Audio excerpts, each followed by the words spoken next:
What you're seeing is advanced warfare. Atlas has the single largest standing military in the world, but we answer to no country. Unlike the government, we don't keep secrets of our capabilities. We don't sell policy, we sell power. We are a superpower for hire.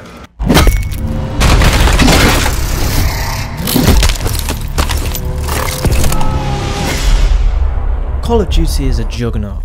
It's this colossal entity within video games that, regardless of any stigma it has taped onto it, it just wades through about anything. It feels as if it's unaware of the reality surrounding it, and it also feels as if Sledgehammer Games have tried to fix just about everything wrong with Call of Duty with their newest entry, Advanced Warfare.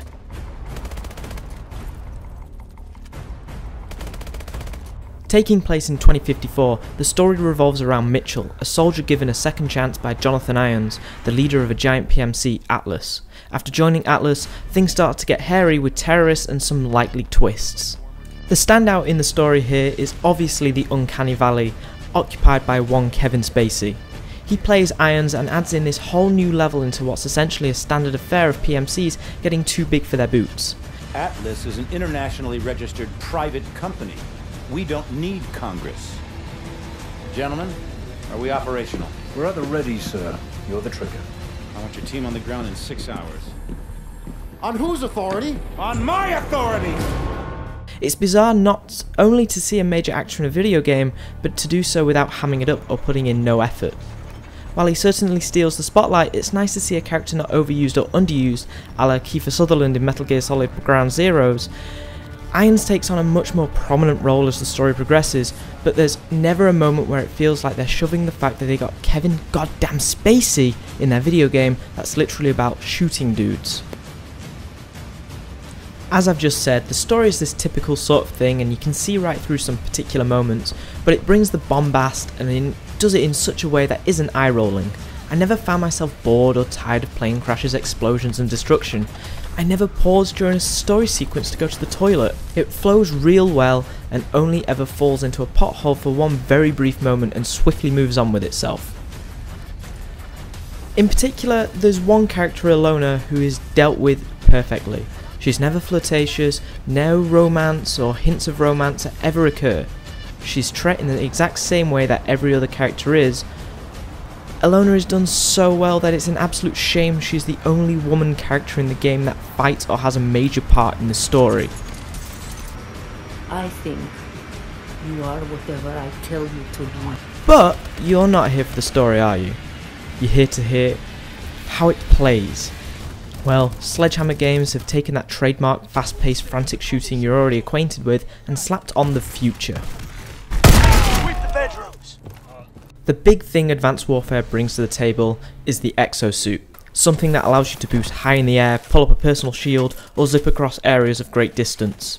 It changes everything about Call of Duty, adding in this vertical element that wasn't there before. Boosting straight upwards and raining down bullets on your enemies is a fantastic feeling, but also a valid new tactic. The exosuit isn't there to give you the advantage, it's there to keep you on par with everything else in the game. That MP is still functional! Let someone get their ass on it! Though, for a game that gives this immense power to you, it feels restricted in a way within the campaign.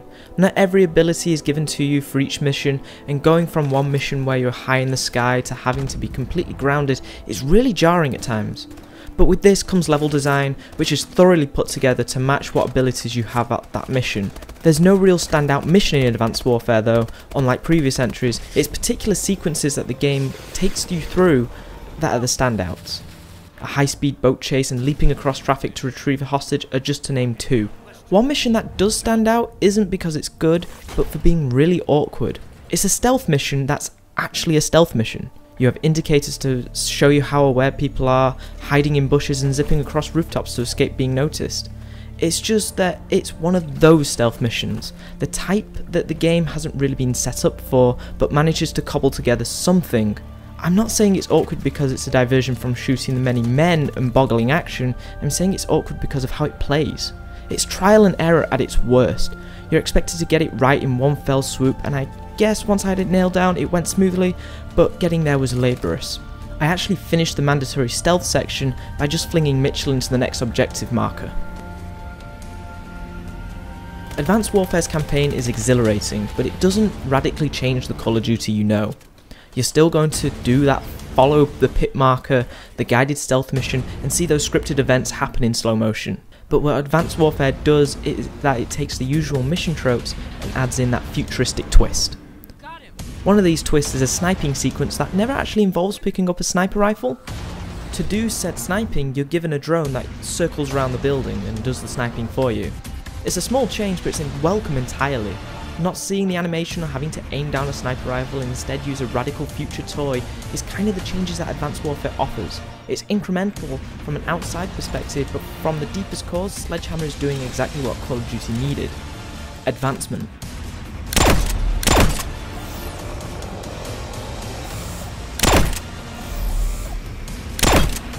Nice job. Taking the flag.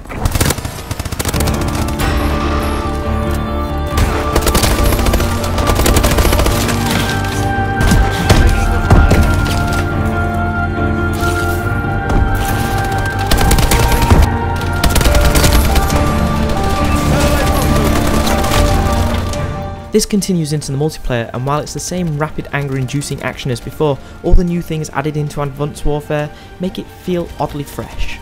With every player equipped with an exosuit, bounding about, turning invisible, and firing a plethora of future guns, the multiplayer that was once madness is now even more. It's chaotic. Nowhere is safe, as all the equipment like threat grenades can now highlight you, and other players remaining too still will probably die quicker than they're used to. All the standard modes return with your team deathmatch, kill confirmed, and ground war, but it's one of the new modes, Uplink, where I found my fun. Both teams are required to carry a satellite back and forth to their uplink spot and score. Think of a game of rugby except you shoot people to stop them getting the ball. It's one of the first multiplayer modes in any game in a long while to make me feel something in my gut about just missing the goal as someone strikes me down from behind. The pick system returns in the form of Pick 13, giving players the options to choose exactly how they want to play. It's one of those systems designed to give you complete freedom of how you want to play, and for the most part Sledgehammer managed to nail it. For me, however, it's the new loot system they've put in place. Getting a supply drop filled with new things to customise the soldier with is something that was missing. You acquire guns in this way too, so you're never exactly stuck with something for that level that is completely useless to you. A massive downside is the bizarre timers on some items. Helmets and things will let you just kind of vanish after half an hour, making it blatantly obvious that some kind of payment system might be coming for exclusive gear, but stuff I acquire in game should remain in game for my use. Even though multiplayer is great fun, if you never got into it in the first place, you won't find anything here that will draw you in.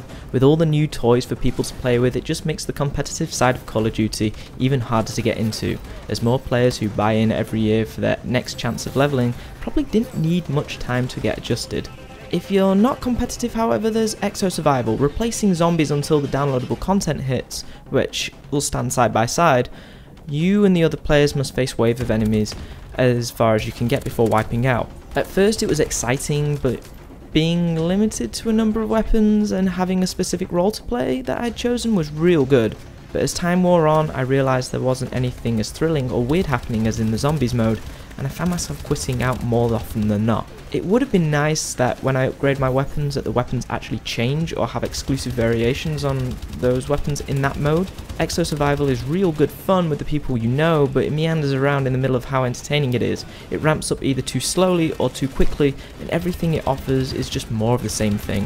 What I would have loved to see return is the Spec Ops mode from Modern Warfare 2, a string of various missions and real cooperative play. That's what Exo Survival is missing. You only need teammates to pick yourself back up, as a smart player can probably handle themselves against heavier enemies even with a lighter class.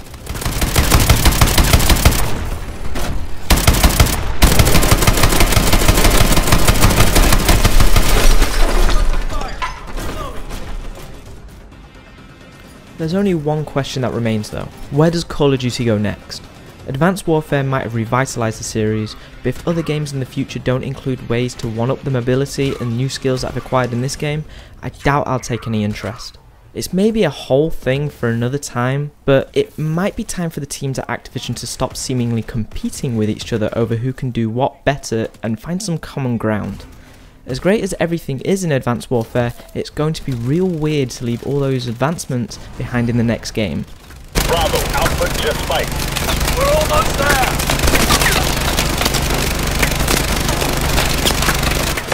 Call of Duty Advanced Warfare is the game that has revitalised Call of Duty again. It's a genuinely exciting game with this rip-roaring campaign under its belt. The futuristic twists it brings might not draw everyone back in, or even new players, but for people like me, burnt out on the series, it's vastly more entertaining with them. It's still the same dumb shoot the man game, but Sledgehammer Games have fixed one of the major issues with Call of Duty. It does it with this sense of energy that's actually quite infectious. So what's next for Jonathan Irons?